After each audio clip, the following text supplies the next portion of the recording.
Shalom, tudo bem? Presta atenção, tem três grandes celebrações bíblicas que Deus nos mandou, né, cumprir perpetuamente. Elas representam profeticamente, vamos dizer assim, um plano de redenção para toda a humanidade. Interessante, né? Na verdade, esse plano de redenção está oculto nessas celebrações, né? Nas solenidades. Essas celebrações são a Pessah, pães asmos, né? Tudo junto ali. Shavuot, conhecido como Pentecostes, e Sukkot, conhecido como Festa das Cabanas ou Tabernáculos. Essas solenidades, elas compreendem em sua essência verdadeiros estágios de purificação para que a humanidade possa retornar ao reino de Deus, de onde não deveria ter saído. Nós vamos falar um pouquinho sobre a primeira dessas festas, a Pessah, que acontece junto com pães ázimos. Amém?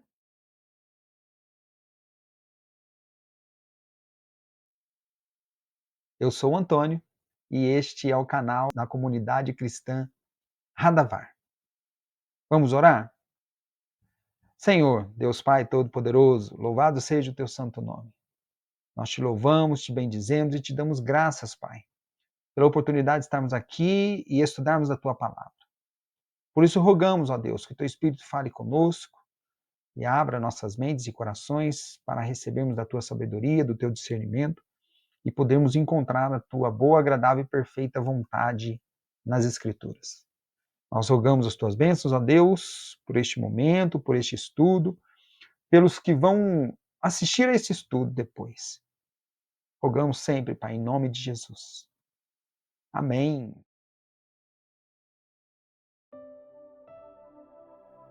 Amém. Glória a Deus. Primeiro assim, a Pessah, a primeira dessas festas que nós comentamos.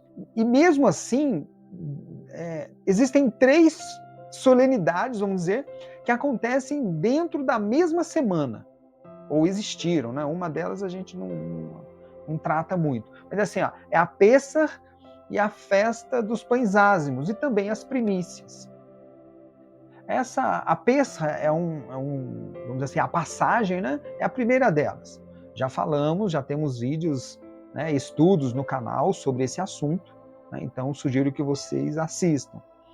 A primeira delas, a Pessah, ela começa no entardecer do 14º dia de Nissan. Na Bíblia, é o mês de Abib. Né? Trata-se, na realidade, de uma celebração com uma ceia, rememorando a noite em que os israelitas saíram do Egito, né? Saíram da escravidão, foram libertos da escravidão.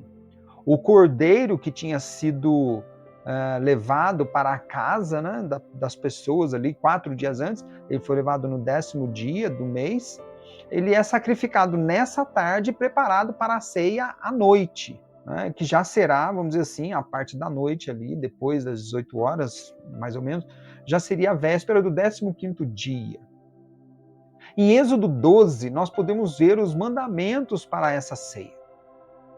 Tem toda a preparação, como foi a primeira vez, ali tem as regras para que tudo possa ser feito. Mas com relação à ceia propriamente dita, tem a carne de cordeiro, comer os pães sem fermento e ervas amargas. Esses 3 pontos são inafastáveis por estarem na palavra de Deus. Vamos ler o versículo correspondente? Isso está em Êxodo 12, versículo 8, né? E naquela noite comerão a carne assada no fogo, com pães ázimos, com ervas amargas a comerão. Amém. Glória a Deus. Na ocasião em que saíram do Egito, os israelitas tiveram que comer prontos, né? Prontos para sair, com sandálias nos pés, lombos cingidos, os cintos, né? As capas. cajado na mão, roupa, tudo preparado para sair, porque Deus já sabia, obviamente, que naquela madrugada o faraó já iria deixá-los irem, né? Conforme nós lemos em Êxodo, capítulo 12, versículo 11. Isso está lá. Porque eles realmente estavam prestes a serem libertos, né? O Pêssar, na realidade, é celebrado demonstrando a libertação da escravidão do Egito. Esse é o fundamento da representação dessa solenidade. Com essa ceia, começa a contagem de 7 dias para a festa de pães ázimos, né? Justamente nessa véspera do 15º dia, nessa noite já começa ali também os 7 dias de pães ázimos, que é uma segunda solenidade dentro daquela semana. A festa de pães ázimos, ela está, vamos dizer assim, dentro da Pêssar, né? O sacrifício do cordeiro. Os matzot, né? Os pães ázimos, são celebrados por uma semana, esses 7 dias, né?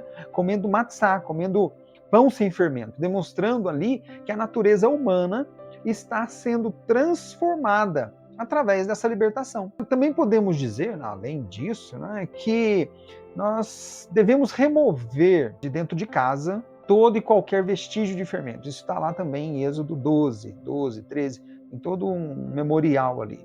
Também indicando que não se deve comer nada que seja fermentado, né, com a base do trigo, né, principalmente. Ou seja, imediatamente após a saída do Egito, eles deveriam comer pães ázimos e remover todo o fermento da habitação e da alimentação. Não podia ter fermento nem em casa, né? Eles estavam prestes a habitar em tendas, né? Então não poderia ter fermento em tendas.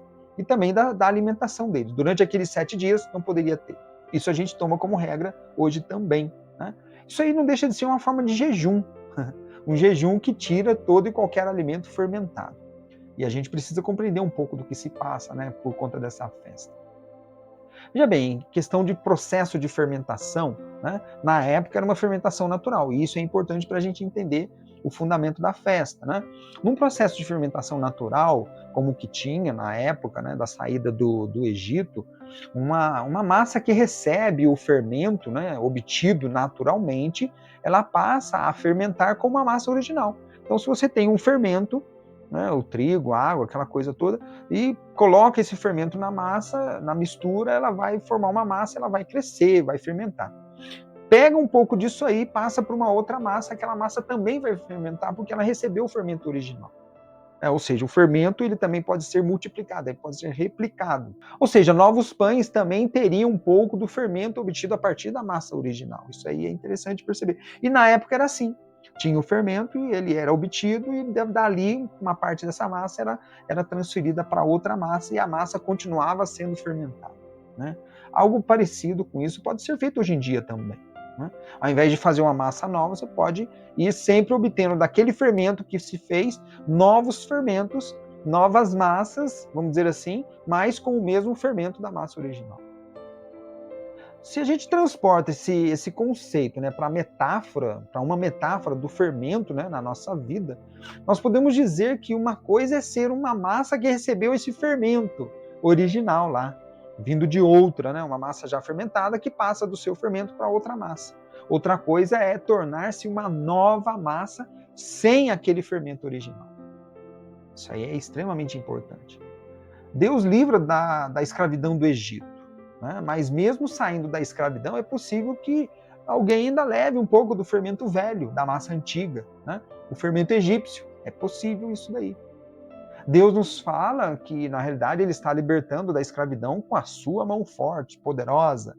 Mas nós temos que resolver o problema do fermento egípcio que a gente vai juntando ao longo da vida. Isso aqui fala de práticas, né, hábitos, palavras, pensamentos, forma de ser, forma de agir, que corresponde ali a um fermento que é velho. Para entrar no novo de Deus, esse fermento tem que ser jogado fora. Não pode manter esse fermento. Porque se não for desse jeito, a gente pode até ter a liberdade, mas a gente vai carregar o fermento egípcio. Então, é como se fosse assim, ó, a gente não arrependeu, não houve arrependimento ali, né? Por isso que na saída do Egito, Deus ordenou, no caso dos israelitas, que não comessem nada levedado, além de tirar o fermento de casa, das tendas, não terem fermento com eles não poderiam comer nada que fosse fermentado. Essa regra a gente toma para hoje. Observe que no meio de Israel houve, né, na história lá, né, fermentação durante os 40 anos, né, que eles permaneceram no deserto. Lembrando da história que a gente pode ler na Torá, nós podemos identificar, por exemplo, a ação do fermento nas murmurações e nas rebeliões. E a Torá ela coloca ali algumas rebeliões que ocorreram, né? Murmurações, desobediências, ou, vamos dizer assim, qualquer outro comportamento que, de uma forma geral, fosse contrário às ordenanças de Deus. Esses eventos que aconteceram representam justamente o fermento que operou no meio do povo. Olha que coisa. Uma coisinha que vem da velha vida, vamos dizer assim, continua fermentando, proliferando no meio do povo. Então, um que murmure vai fazer com que vários ali murmurem também. Isso é contagioso, né? A gente tem que tomar cuidado com isso.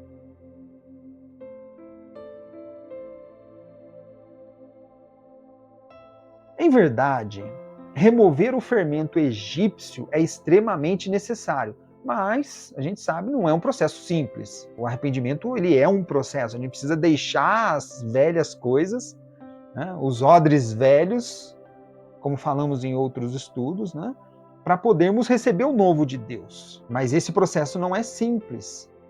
Na Pêssar, nós comemoramos a libertação da saída do Egito. Israel tem isso aí como parte de sua própria história. Olha que coisa. Vamos dizer assim, para nós cristãos hoje em dia, isso vem com um ensinamento, uma metáfora que nos ensina, né, que a libertação do tempo da escravidão vem de Deus. A escravidão do mundo. Nós somos libertos da escravidão do mundo pela mão forte e poderosa de Deus agindo em nossas vidas. O Espírito que nos resgata, né? Quando a gente toma consciência, o Espírito vai lá e nos resgata. E quando nós somos tirados do Egito, essa é a questão. Ou seja, Deus nos tira do Egito. Nós falamos que a Pêssar, né, esse período assim, lembra justamente nós sendo tirados do Egito. O Egito aqui representando o mundo, a vida de pecado, a vida longe de Deus, né? Basicamente. Agora, depois dessa façanha, depois desse acontecimento extraordinário, tanto na história de Israel, com a retirada de todo o povo da escravidão do Egito, ou na nossa própria história, quando somos retirados da escravidão do pecado, nós somos submetidos a um processo de purificação, o arrependimento, né? Começando com esse período de 7 dias. Ou seja, após a Pêssar, a ceia propriamente dita, ou nela propriamente dita, já começa um período de 7 dias. E esses 7 dias nós comemos somente pães ázimos. Pães fermentados não, mas pães ázimos. E a gente retira todo o fermento de casa e das nossas alimentações, né? Não podemos comer nada fermentado. E é isso que intuitivamente acaba mostrando para a gente que nós precisamos dessa purificação. Retirar o fermento, né, do velho mundo que estiver dentro de nós. É um processo que se repete ano a ano. Esse fermento é realmente aquele, vamos dizer assim, de uma forma prática, né? Aquele do trigo, da cevada, da aveia, do centeio. São esses, né? Que são usados como referência. Essa é, em si, a solenidade dos pães ázimos, né? Que inicia, na realidade, o processo para tirar o Egito de dentro de nós. A Pêssar, né? O cordeiro, nos resgata, retira a gente do Egito. Mas depois a gente tem que tirar o Egito de dentro de nós. Esse é o processo que começa com o fermento, tirando esse fermento, né, do velho mundo, das velhas práticas, da velha vida. Né? Isso é arrependimento.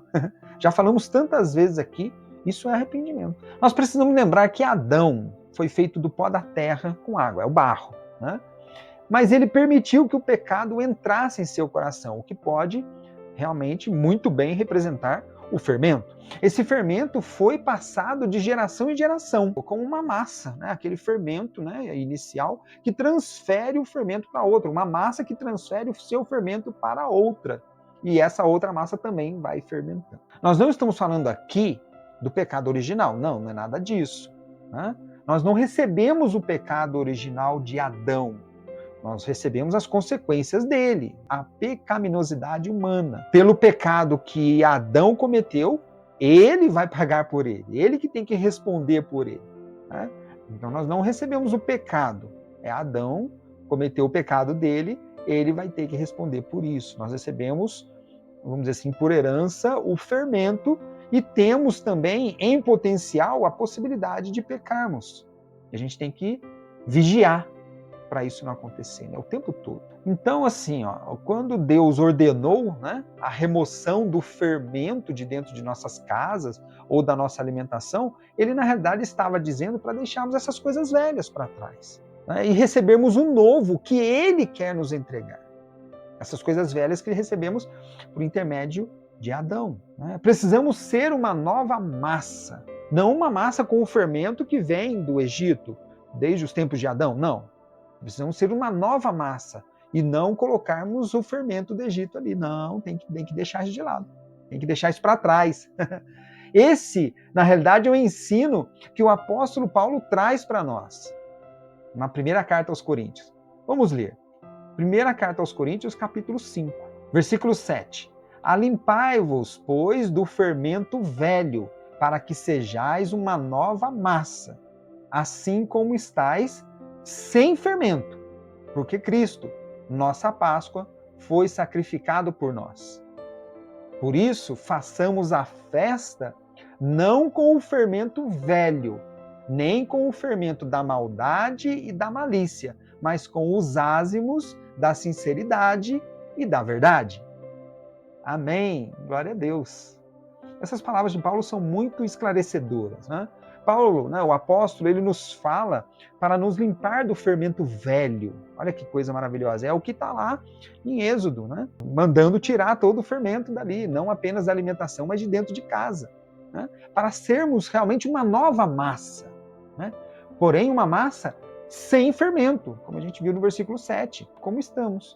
Nós precisamos manter a nossa massa sem fermento. Isso é que é importante, né? Uma vez que o Cristo se sacrificou para retirar esse fermento de nós, perdoando os pecados e retirando tudo isso daí de nós, né, nós precisamos continuarmos a ser pães ázimos, nessa metáfora do pão, né? Ou seja, pães sem fermento, uma massa sem fermento, sem pecado, sem a sujeira do velho mundo, assim como ele também foi. O Cristo foi realmente um pão sem fermento, um pão ázimo. O Cristo, ele e seus discípulos, eles foram obedientes ao cumprimento das festas. Em Mateus, capítulo 26, versículo 17, nós podemos ver que eles estavam se preparando para essa festa da Pêssar, que é a Páscoa, né? A festa da Pêssar, e para também a festa de pães ázimos. Obviamente, eles estavam cumprindo os mandamentos que estão lá desde a Torá, né? Em Êxodo 12, né? Em especial o versículo 8 que nós já lemos. O cordeiro, pães ázimos e ervas amargas. Eles estavam cumprindo aquilo ali, né? É a última ceia de Pêssar que o Cristo fez com seus discípulos. Vamos ler Mateus 26, 17, para a gente deixar isso bem claro. Mateus capítulo 26, versículo 17. E no primeiro dia da festa dos pães ázimos, chegaram os discípulos junto a Jesus, dizendo: onde queres que façamos os preparativos para comeres a Páscoa? Amém. Glória a Deus. Esse versículo é muito interessante porque ele mostra os discípulos e o próprio Cristo, todos eles ali, cumprindo a festa de pães ázimos e a festa da Pêssar, que aqui é traduzido para Páscoa, né? Eles cumpriram essas festas. Isso é muito importante. Ora, o Cristo é um modelo para nós, então a gente vai cumprir também. Eu não consigo entender como que tem alguma coisa que o Cristo faça que nós não podemos fazer, que não seja para nós. Né? Não tem como. Né? Então é isso, o Cristo está ali, nesse versículo 17, em Mateus 26, ele está cumprindo junto com os discípulos a festa de pães ázimos e a Pêssar. Né? Já em Mateus, né, no mesmo capítulo, mas no versículo 26, a gente pode ver o Cristo realizando a ceia de Pêssar, né, junto com os seus discípulos. Estavam cumprindo o Êxodo 12. Né? Ou seja, né, ele estava lá cumprindo a ceia, comendo cordeiro, a carne de cordeiro, os pães ázimos e as ervas amargas. Porém, tem um detalhe ali, ó, quando ele pega o pão, que é um pão ázimo, óbvio, né, ele estava cumprindo o Êxodo, né, a Torá, também em Levítico 23, Ele estava cumprindo ali. E quando ele pega o pão, que é um pão ázimo, sem fermento, que representa, obviamente, uma vida sem pecados, uma vida limpa de velhos costumes, de doutrinas humanas, de coisas que não são de Deus, né? Porém, um pão ázimo, ele representa uma vida pautada na obediência à palavra de Deus. Quando ele pega esse pão, ele diz que aquele pão é o seu corpo. Olha que maravilha. Vamos ler? Mateus capítulo 26, versículo 26. E quando comiam, Jesus tomou o pão e, abençoando-o, o partiu e o deu aos seus discípulos e disse: Tomai, comei, isto é o meu corpo. Glória a Deus! Louvado seja o nome do Senhor. Ou seja, nós não recebemos de Cristo um corpo vindo, né, um pão vindo de uma massa já fermentada. Não, não. Nós recebemos um verdadeiro pão ázimo da verdade da palavra de Deus. Ele, como palavra de Deus encarnada, estava entregando o seu corpo para nós. Então, aquele pão ázimo, sem fermento, que representa uma vida pautada na palavra de Deus, na obediência, na verdade da palavra de Deus, né? Ele, como no seu corpo, ele retirou o pecado do mundo e entregou esse corpo para nós. Então nós recebemos uma vida nova. Por isso que aquele que está em Cristo, nova criatura é. As coisas velhas se passaram, tudo tem que se fazer novo. É exatamente isso. Não tem como fazer, não tem como ser diferente. Enfim, nós vimos as festas, né, de Pêssar, já falamos sobre isso no canal, repito, mas dessa vez a gente parou para refletir um pouco mais a respeito disso, né? Nós devemos cumprir essas festas de ano em ano. Está lá para cumprir todo ano. Afinal, elas são perpétuas, e isso nós recebemos, né, com o mandamento na Torá, mesmo depois do Cristo, né, para que, sendo perpétuas, a cada ano possamos reforçar o nosso compromisso em deixarmos velhos hábitos, velhos pensamentos, velhas palavras, uma velha vida, para que possamos nos preparar com uma vida baseada na verdade da palavra de Deus e assim recebermos o novo que o Senhor tem para nossas vidas. Amém? É isso. Esse é o nosso estudo de hoje. Em breve teremos essa festa de Pêssar, essa solenidade. Para você que cumpre a festa de Pêssar, para você que cumpre a festa de pães ázimos, se vocês não cumprem também, que sejam abençoados pelo Espírito Santo com discernimento. Feliz festa de Pêssar, feliz festa de pães ázimos neste ano de 2025. Uma ótima semana para vocês. Fiquem com Deus. Shalom!